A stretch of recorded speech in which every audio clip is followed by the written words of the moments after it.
On refait une tournée de kombucha avec Madame Medusa qui s'est encore multipliée dans son local. Encore, je vais plus avoir de place. À un moment donné, stop. Donc cette fois-ci, on va faire 3 litres de kombucha parce qu'elles ont bien évolué.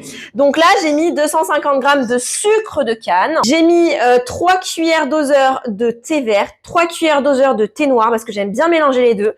Et on va mettre de l'eau chaude, à peu près 3 litres à l'intérieur du coup. Hop là. L'autre moitié. Et mon petit filtre avec le thé, je le mets là, je le laisse infuser à peu près 5 minutes.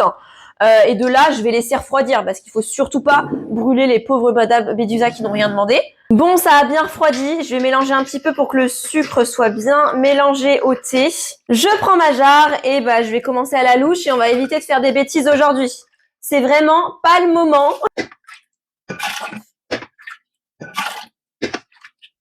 C'est très très long. Ah oui, il y en a qui s'offusquent parce que le kombucha a un peu d'alcool. Tout aliment fermenté contient un minimum d'alcool, même les fruits trop mûrs. Il y a un arrière-goût d'alcool, c'est normal, ça fermente. Le vinaigre, c'est pareil. Je suis désolée de vous l'apprendre. Bon, et quand on commence à avoir un peu trop confiance en soi, on tente de le mettre d'un coup comme ça, et là, je me concentre.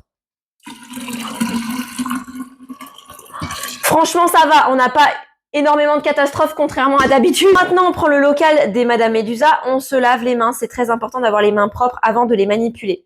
Donc, par exemple, là, j'ai rien touché avec cette main-là. Hop, je vais pouvoir mettre une. Madame Medusa en a dit une. Elles sont collées. C'est des meilleures amies, celles-ci. Allez, s'il vous plaît, soyez sympas. Oui, non, pardon, elles sont 3. Non, mais cela ne nous regarde pas pour ceux qui ont la ref. À votre avis, je les mets toutes les deux ensemble ou pas? Bon, allez, on se tente, c'est pas grave, elles sont meilleures amies, c'est pas grave. Ensuite, je mets un peu de starter. Oh, la troisième les a rejoints. Non, non, reviens ici, toi. Je prends un torchon propre. Je vais laisser fermenter 5 jours. 5 jours, c'est pour avoir une boisson gazeuse, surtout quand il fait chaud, ça gazifie bien. Pour avoir une boisson gazeuse, pour moi, 5 jours, c'est parfait. Si vous préférez que ce soit plus fort, vous pouvez laisser fermenter plus. Si vous voulez que ce soit plus faible, ça peut être moins.